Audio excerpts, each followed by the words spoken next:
Shalom Haverim, Shalom Tzadikim, Shalom Lekulam. Estamos aqui mais uma vez reunidos para um shiur, um estudo da Parashá Hashavu, a Parashá da semana, mais um estudo da Torá. Bendito seja o nome de Hashem, Baruch Hashem. Depois de muito tempo nós voltamos, sempre com o intuito de trazer uma palavra direta de Hashem, que Hashem venha nos inspirar no dia de hoje, para nós falarmos um pouquinho acerca da Parashá, e hoje, em especial, a Parashá Vayeshev, que relata, a história onde Yosef, José, é vendido por seus irmãos. E hoje nós vamos estar aqui meditando acerca desse assunto, alguns aspectos, alguns pontos interessantes, alguns pontos intrigantes, que vão nos ajudar a elucidar o que realmente aconteceu naquele dia, Desde já eu já convido os Haverim a abrirem o seu Tanar, sua Torá, na Parashá Vayeshev. Para quem tem Bíblia Sagrada, Sefer Bereshit, capítulo 37, livro do Gênesis 37, nós vamos estar lendo uma pequena porção do texto sagrado, que nos diz: Vayeshev Yaakov ba'aretz megurei aviv ba'aretz Kinaan ele toldot Yaakov Yosef ben Sheva Esre Shana Haya roe et achaiv Batson vehu naar et benei Bilá ve et benei Zilpá Neshe aviv vayave Yosef et dibatam ra'a el avichem ve Israel ahav et Yosef mihol banaiv ki ben zekunim hulo ve asalo kuton et passim. Baruch Hashem. Em português, Yaakov se estabeleceu na terra que seu pai habitara, na terra de Canaã. Estes são os descendentes de Yaakov. Yosef tinha 17 anos de idade. Ele cuidava do seu rebanho com seus irmãos. Ele passava muito tempo com os filhos de Bilá e de Zilpá, mulheres de seu pai. Yosef costumava trazer relatos maus acerca de seus irmãos a seu pai. Israel amava Yosef mais do que qualquer um de seus outros filhos, uma vez que ele era filho de sua velhice. Ele lhe fizera uma túnica da melhor lã. Até aqui. Aqui já tem uns pontos muito interessantes, os tópicos que iremos abordar. Barehu vete Adonai hamevorah, Baruch ata Adonai hamevorach leolam vaed. Baruch ata Adonai Elokeinu melech haolam, asher bahar banu mikol ha'amim, elatan lanu et toratot. Baruch ata Adonai noten hatorah. Baruch Hashem. Queridos Haverim, essa Parashá em especial, que se chama pelo nome de Vayeshev, e os nossos sábios perguntam: por que o nome da Parashá é Vayeshev? Ou seja, a palavra Vayeshev vem da palavra Yoshev, que quer dizer se assentar, ou também habitar. Tanto sentar como habitar, mas no sentido de se estabelecer. Esse é o sentido mais fiel da palavra. Então o nome da Parashá é Vayeshev, se estabelecer, se estabeleceu, porque a primeira frase da Parashá é Vayoshev et Yaakov, e se estabeleceu Yaakov. Enfim, porque o nome da Parashá começa, ou melhor, se estabeleceu, visto que a Parashá relata um dos momentos mais instáveis na vida de Yaakov, ou seja, o desaparecimento de Yosef.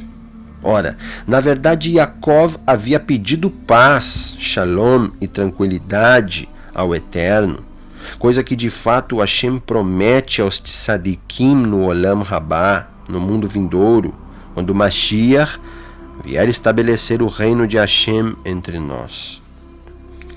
Porém, Hashem envia a Yaakov uma provação para elevá-lo espiritualmente, para dar a Yaakov shalom e tranquilidade, não só no Olam Rabá, junto na porção dos tzadikim, mas também no Olam Hazé. Ou seja, Hashem nos promete paz, tranquilidade no Olam Rabá, no mundo vindouro. Porém, Hashem queria dar a Yaakov uma paz e uma tranquilidade não somente na porção dos tzadikim no mundo vindouro, mas também durante o tempo em que Yaakov estava vivo no Olam Hazé. E para Yaakov poder ter essa porção, esse direito, Hashem então decide enviar uma aprovação a Yaakov a fim de elevá-lo espiritualmente para poder receber essa porção também no Olam Hazé. E interessante que Yeshua nos ensina algo semelhante. Na oração Avinu Sheba Shamayim, na tefilá Avinu Sheba Shamayim, Pai Nosso que estás no céu, Yeshua ele nos ensina algo interessante. Ele diz: Avinu Sheba Shamayim itkadesh shimcha tavo malchutecha yaser etzonecha kemo bashamayim ken baaretz et lechem hukenu tem lanu hayom. Veja bem, ele diz: Pai nosso que estás no céu, santificado seja o teu nome, venha a nós o vosso reino, ou seja, o Olam Rabá. Ele diz: seja feita a tua vontade, assim na terra como no céu. Interessante o que ele diz na sequência é: o pão nosso de cada dia nos dai hoje. Quando Yeshua diz Et lechem hukenu tem lanu hayom, ou seja, ele não está dizendo o pão nosso de cada dia nos dai hoje, mas ele está nos ensinando a trazer algo que foi prometido no Olam Rabá, no mundo vindouro. Ele nos ensina a trazer para o mundo real, para o Olam Hazé, o mundo em que nós estamos hoje.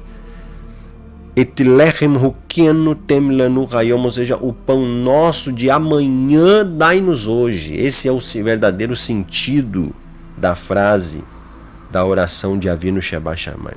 O pão nosso de amanhã dai-nos hoje, ou seja, uma porção, aquilo que está reservado a Hashem no mundo vindouro, nos dá uma amostra no Olam Hazé, neste mundo. Nos adianta alguma coisa, isso que Yeshua nos ensina.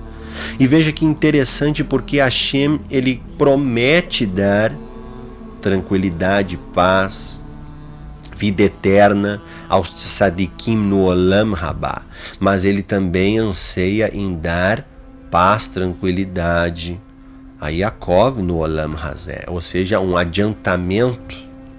O Shabat também, ele vem com essa função. Toda vez que nós guardamos o Shabat, nós desfrutamos de uma amostra do Olam Rabá. Shabat não foi feito para jejuar, Shabat foi feito para viver plenamente. É o dia em que nós estamos compenetrados de uma forma especial na presença de Hashem, não que nós não venhamos buscar a face de Hashem nos outros dias da semana, mas nós no Shabat nós vamos buscar de uma forma especial. Então Shabat é dia de buscar Hashem, é dia de ir na Kehilá, na sinagoga, na congregação, estar compenetrado. É dia de estar junto à família, de comer bem, se vestir bem, botar a melhor veste. Ou seja, de forma que a nossa alma venha se alegrar. Ou seja, e os nossos sábios dizem que então o Shabat ele é uma amostra do que Hashem tem para nós no Olam Rabá, no mundo vindouro. Um dia feliz, um dia de plenitude, e assim também será no Olam Rabá.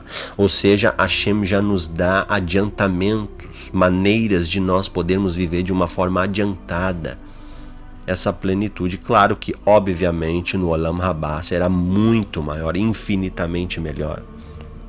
Mas o intuito é esse, é sentirmos paz e tranquilidade no Olam Hazé. Baruch Hashem.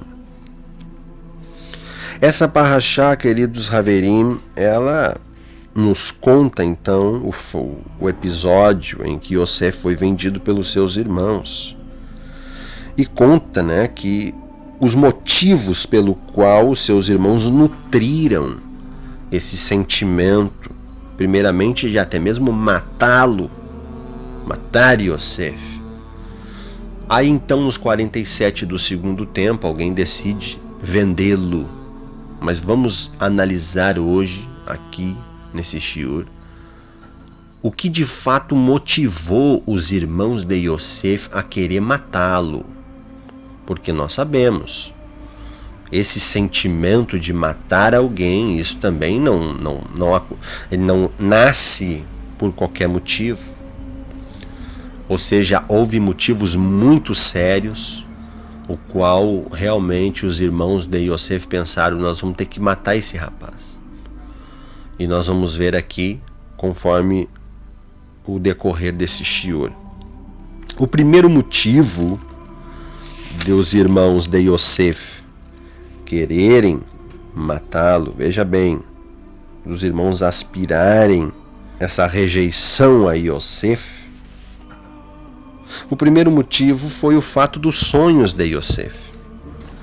Yosef, quando começa a falar os seus sonhos, e algumas pessoas podem perguntar: mas Rabino, como que alguém vai sentir inveja porque uma pessoa teve um sonho? E a resposta é: hoje talvez não faria sentido, mas naquele tempo faria muito sentido, porque os nossos pais enxergavam os sonhos de uma maneira diferente como as pessoas enxergam hoje. Os nossos pais tinham os sonhos como uma forma de Hashem se comunicar com o ser humano. Então o sonho era algo levado muito a sério. E segundo o Talmud, o Talmud nos diz que, de acordo com a lei judaica, uma pessoa é proibida de reter uma profecia recebida. Sanhedrin 89a.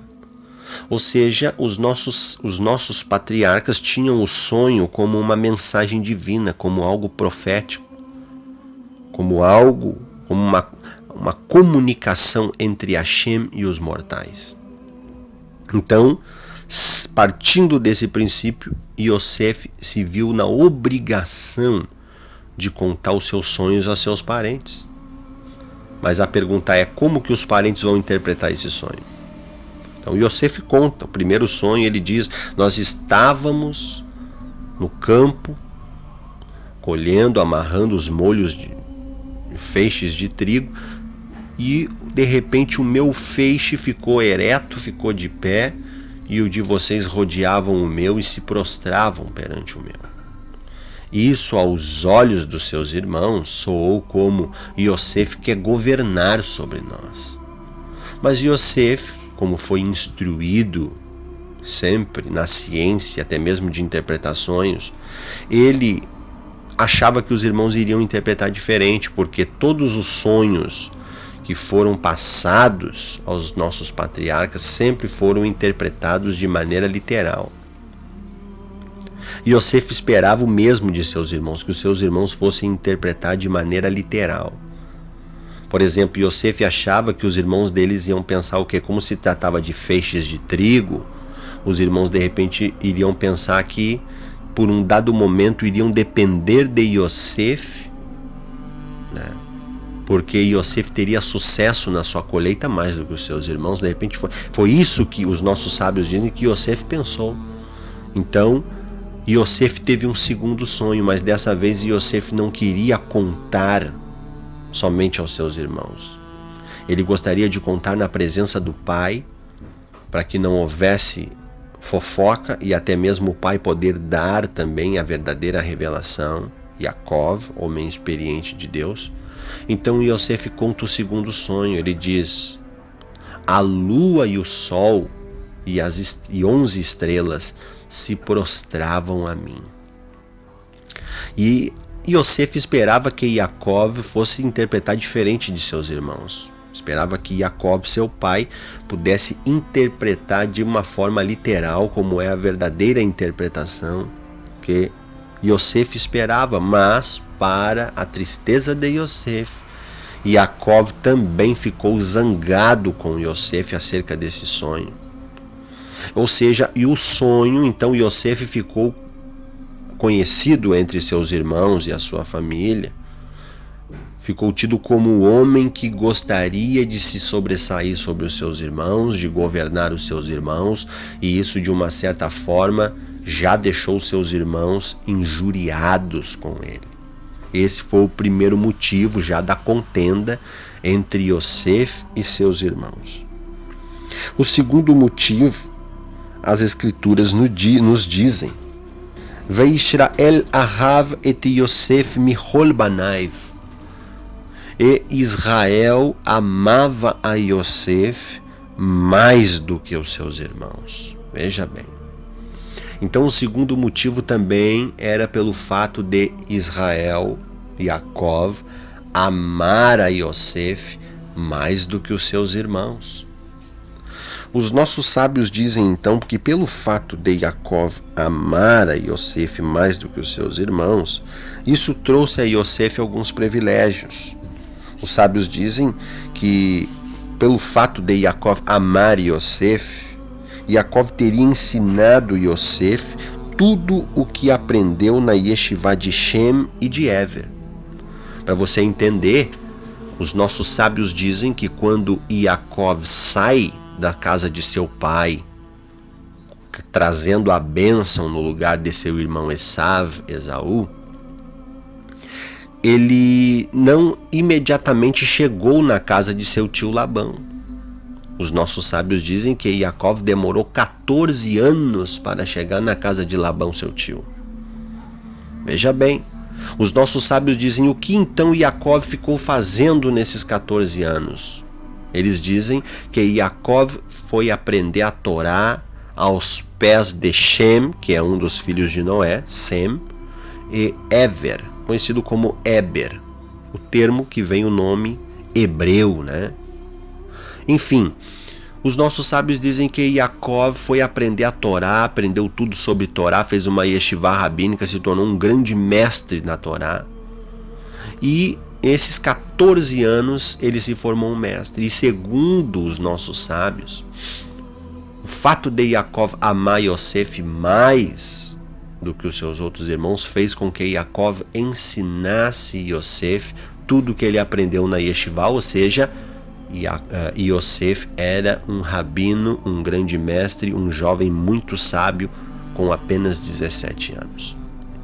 Inclusive, o texto original nos fornece essa informação quando diz que Israel amava Yosef michol banaiv, mais do que os seus irmãos. O texto original diz que ben zekunim, ou seja, porque ele era filho da sua velhice, Zekunim. Só que a palavra Zekunim, ela tanto serve para ancião ou velho, como também para sábio, porque os anciãos de Israel, eles formavam o Sanhedrin e realmente eram homens sábios, anciãos vinculados a formar a sabedoria. Então aqui os sábios dizem que essa palavra Zekunim, ela tem um duplo sentido.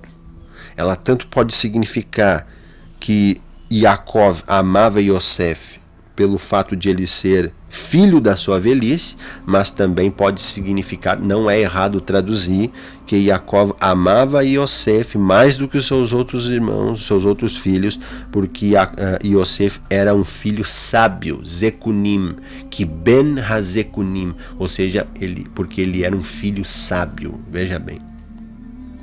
E isso então os sábios dizem que seria um motivo pelo qual também os irmãos de Yosef sentissem inveja e também nutrissem um sentimento de ódio contra o seu irmão Yosef, porque Yosef era privilegiado mais do que os seus irmãos. Esse é o segundo motivo, Baruch Hashem. O terceiro motivo seria pelo fato da túnica que Yosef ganhou de seu pai.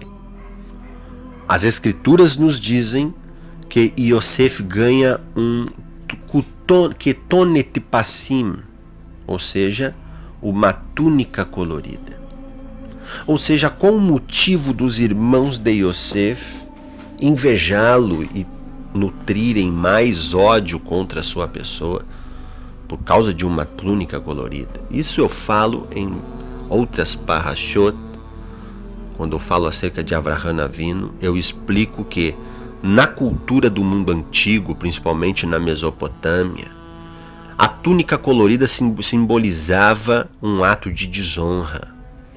Porque quando Hashem fala a Avraham, na parashá Lech Lecha, Vayomer Hashem al Avraham Lech Lecha, Miaretzcha, Umimoladatcha, ou seja, sai da tua casa, sai da terra, da tua parentela, Umibeit Avirá, da casa de teu pai. Ou seja, os nossos sábios dizem, até mesmo no Sefer Yehoshua, Josué, diz que os pais de Avraham Avinu eram idólatras, porém donos de uma fortuna milionária, e que Avraham, ao tomar a decisão de adorar um único Deus, ou seja, uma fé, uma emuná monoteísta, e pai de Avraham era politeísta, adorava vários deuses, fez com que Avraham se desligasse de sua família. Esse foi o principal motivo de Hashem dizer: sai da casa de teu pai e de ti farei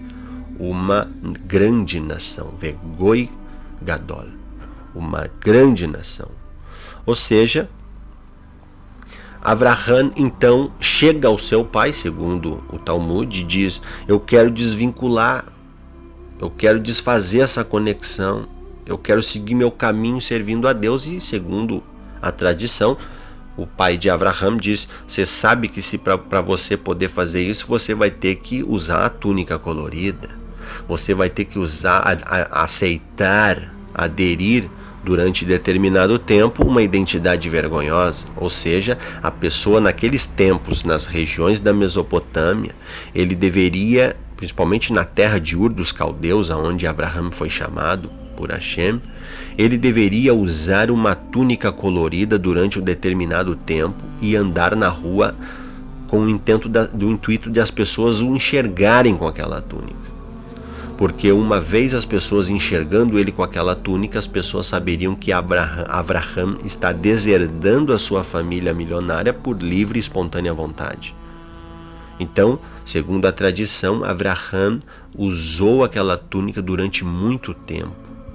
E as pessoas diziam: Avraham, você é louco, você está maluco, você não está bem, Avraham. Você está abrindo mão de uma herança milionária por causa da fé de um Deus que você não conhece. E Avraham usou aquela túnica. Enfim, nós conhecemos a história. Ele parte para as terras de Canaã. Enfim, aquela túnica colorida que Avraham usava, que era símbolo de uma identidade vergonhosa, para Avraham aquilo mudou, se tornou símbolo da fé de Avraham, a ponto de virar as costas para uma riqueza pela fé em um Deus que ele não enxergava. Ou seja, aquela túnica virou símbolo da fé de Avraham.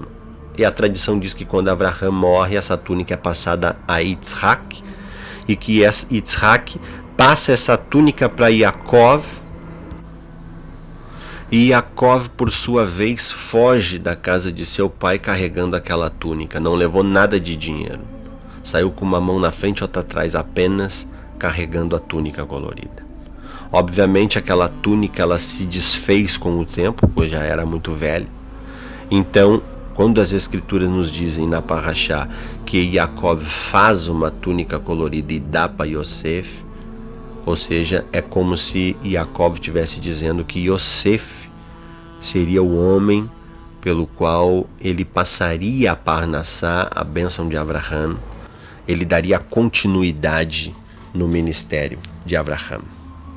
E aos irmãos que conheciam também a história e sabiam o significado dessa túnica, ao ver Yosef com essa túnica, obviamente se enciumaram mais ainda e odiaram mais ainda. Ou seja, Yosef tinha sonhos bem intrigantes, Os irmãos interpretaram mal, odiaram Yosef. Yosef também era amado por seu pai. Tinha privilégios que os outros não tinham. E isso fez com que os seus irmãos odiassem ainda mais. E Yosef ainda por cima ganhou a túnica.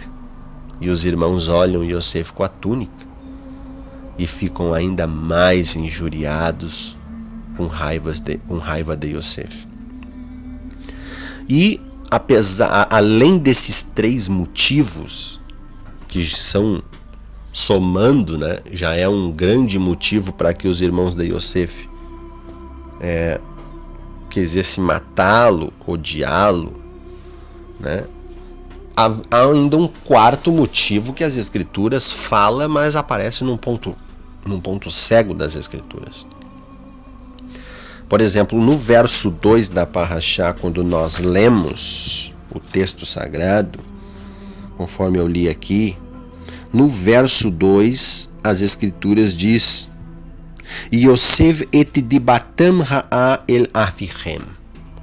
Ou seja, Yosef trazia relato deles, maus relatos deles ao seu pai. Ou seja, deles quem trazia maus relatos de seus irmãos. Quando nós lemos no português, deixa eu pegar o texto aqui em português, diz que no verso 2, lá no final do verso 2, do Passuque 2, diz: Yosef e José trazia uma má fama deles a seu pai. Veja bem. Yosef et dibatam ha'a el avichem. Yosef trazia relatos maus acerca de seus irmãos. E a pergunta é: que relatos são esses que Yosef trazia? Esse é o quarto motivo pelo qual os irmãos de Yosef queriam matá-lo, principalmente por esse quarto motivo. Por exemplo, quando nós lemos a Parashá, a leitura, nós vemos que os irmãos de Yosef cuidavam do rebanho. E que naquele episódio, Yaakov pede para Yosef ir encontrar seus irmãos, que estavam apacentando o rebanho. Mas que, segundo a literatura rabínica, Rashi também afiança isso, diz que toda vez que Yosef voltava do campo, ele trazia maus relatos acerca dos seus irmãos a seu pai. E a pergunta é: que maus relatos são esses que Yosef trazia a seu pai? Ou seja, os nossos sábios dizem, Rashi também afiança isso, que Yosef fez Lashon Hará, apesar de ser um menino muito sábio, mas é um ser humano, está apto a cometer erros. E Yosef teria praticado o pecado de Lashon Hará acerca de seus irmãos. Porque vamos e viemos, Yosef também é um ser humano, se criou uma picuinha, se criou uma contenda entre ele e seus irmãos. E Yosef também não queria deixar barato isso, apesar de ser um jovem sábio, cometeu um grande erro e trazia maus relatos de seus irmãos a seu pai. Então, que relatos são esses? Rashi diz que Yosef e seus irmãos cuidavam do rebanho. Primeiro relato é o fato de que Yosef chegava para o seu pai e dizia que os seus irmãos estavam comendo pedaços de um animal do rebanho ainda vivo. E isso é proibido pela Torá, pela lei de Hashem. É proibido comer pedaço de um animal estando ele ainda vivo. Esse seria um dos maus relatos que Yosef falava acerca de seus irmãos. Obviamente isso não era verdade. O segundo relato mau que Yosef trazia era que os filhos de Yaakov com Lia maltratavam os seus irmãos, que eram filhos de Yaakov com Bila e Zilpa, porque eles são filhos de escravas, servas de Yaakov. E, segundo a tradição judaica, Yosef fala que os filhos de Yaakov com Lia, que são filhos legítimos, estariam maltratando os seus irmãos, filhos de Yaakov, com as escravas, com as servas. E tratavam os seus irmãos como escravos, pelo fato de ser filho da serva. Obviamente isso também não era verdade, mas Yosef dizia isso segundo a tradição judaica. E o terceiro motivo, o terceiro relato mau que Yosef praticou, Yosef fez acerca de seus irmãos, foi dizer a Yaakov, seu pai, que os seus irmãos praticavam relações sexuais ilícitas com mulheres pagãs. Obviamente isso também não era verdade. Esses seriam os 3 relatos maus que Yosef falava constantemente a Yaakov e fazia com que Yaakov também ficasse triste com seus irmãos. E os seus irmãos notavam isso, obviamente, no relacionamento com seu pai. Porém, também notavam que Yaakov amava Yosef. Então, eles pensaram que o pai está fazendo distinção entre os filhos. E segundo a tradição judaica, Yosef teria praticado Lashon Hará acerca de seus irmãos, apesar de ser um menino sábio. E aí a conclusão, os sábios dizem que isso resultou em algo muito duro a Yosef. Por exemplo, tudo que aconteceu com Yosef, na verdade, foi Hashem trazendo a Yosef o julgamento que ele estava fazendo acerca dos seus irmãos. Ou seja, o julgamento que Yosef fez aos seus irmãos, ele foi julgado da mesma forma. Da mesma medida que Yosef mediu os seus irmãos, ele também foi medido. E é só a gente analisar a história, nós vamos ver direitinho. Qual foi a primeira Lashon Hará que Yosef fez? Foi dizer que os seus irmãos estavam comendo um pedaço de um animal ainda vivo, parte do corpo de um animal ainda vivo. Isso envolve o rebanho. E aí então os sábios dizem, Rashi diz, né, que esse foi, Yosef acaba pagando esse pecado de Lashon Hará, ele acaba pagando, porque da mesma forma Yosef também foi tido como devorado por um animal. Veja bem. A sua túnica foi mergulhada em um sangue de um animal, de uma cabra do rebanho. Ou seja, vinculado ao animal, ao pecado de Lashon Hará que Yosef havia feito acerca dos seus irmãos, que envolvia o rebanho. Eles mergulharam a sua túnica no sangue e deram para seu pai, dizendo, foi comido por um animal. O segundo foi o fato de Yosef dizer que os filhos de Yaakov com Lia tratavam os seus irmãos, filho de Yaakov com as suas servas, de Bila e Zilpa, tratavam como escravos. Isso é Lashon Hará. E por esse motivo Yosef também foi vendido como um escravo, ou seja, Hashem julgou Yosef.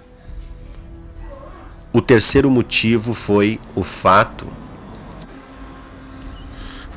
de Yosef dizer ao seu pai que os seus irmãos haviam se deitado com mulheres pagãs, praticando atos sexuais ilícitos pela Torá, fazendo então intriga e contenda de seus irmãos, Lashon Hará, acerca de seus irmãos a seu pai, e por esse motivo também Yosef foi acusado de assédio sexual na terra do Mitzrayim com a mulher de Potifar. Ou seja, com a mesma medida que Yosef mediu os seus irmãos, ele também foi medido. Quando Yosef invocou o julgamento de seu pai acerca de seus irmãos, por algo que não era verdade, Hashem então também julga Yosef da mesma forma que ele julgou os seus irmãos.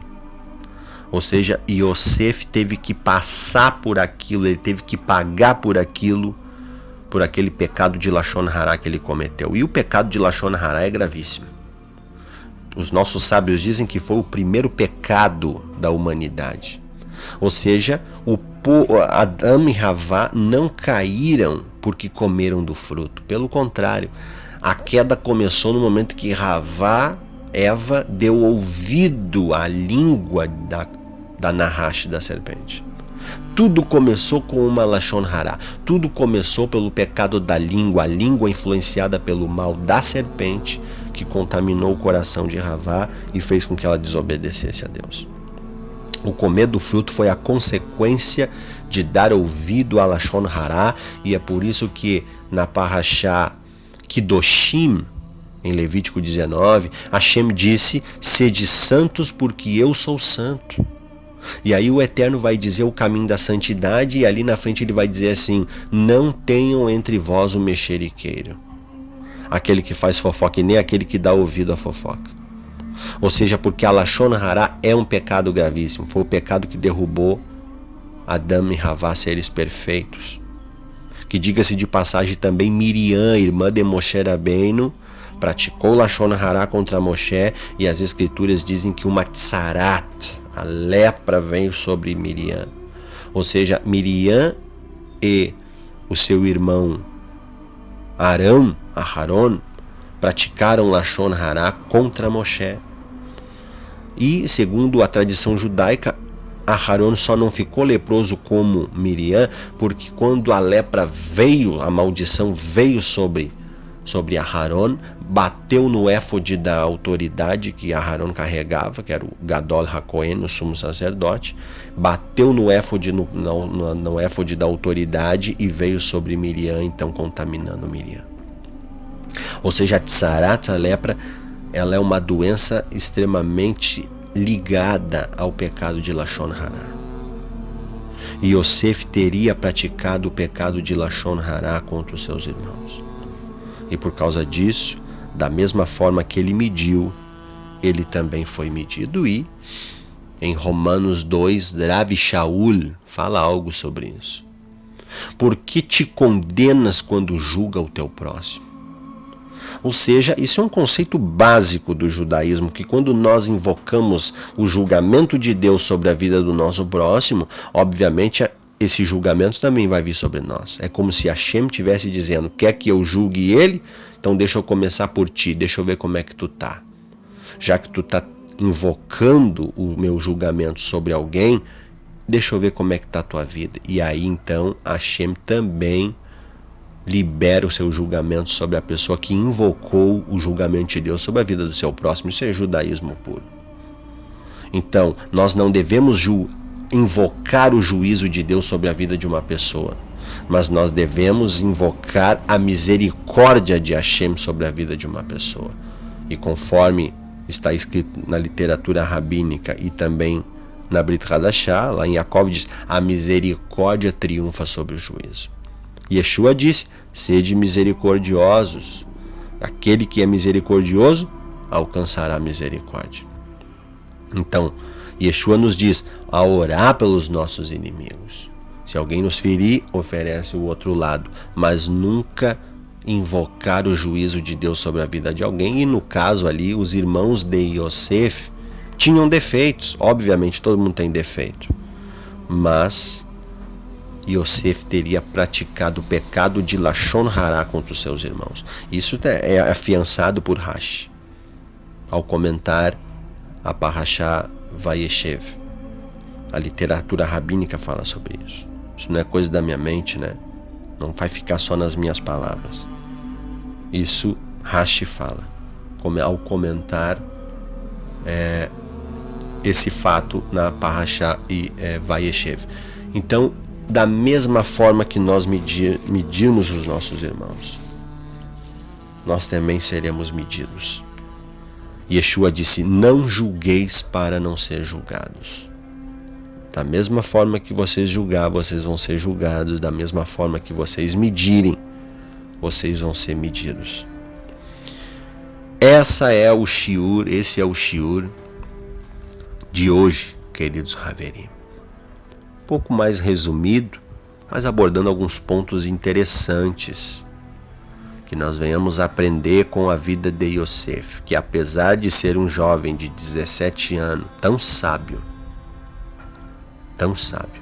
também cometeu erro. E os nossos sábios dizem que Yaakov havia pedido para Hashem paz e tranquilidade, né? E Hashem gostaria de dar então a Yaakov essa paz no Olam Hazé, no mundo, este mundo em que nós estamos. Porém, Yosef tinha 17 anos, o certo seria Hashem ter esperado Yosef completar 20 anos, porque segundo a Alahá, nenhum homem pode ser julgado com menos de 20 anos, a Alahá da época. E Hashem então tem que adiantar o julgamento de Yosef para Yaakov passar o que ele teria que passar, todo esse sofrimento relacionado a seu filho, para só assim então, depois disso tudo, depois que Hashem colocar o pingo nos i, depois que Hashem passar o pente fino, aí sim Yaakov teria paz, e realmente teve, quando Yosef governou no Mitzrayim como governador e trouxe toda a sua família, os seus irmãos, inclusive seus pais, e viveram bem na terra do Egito até o dia em que Yaakov fechou os seus olhos e faleceu.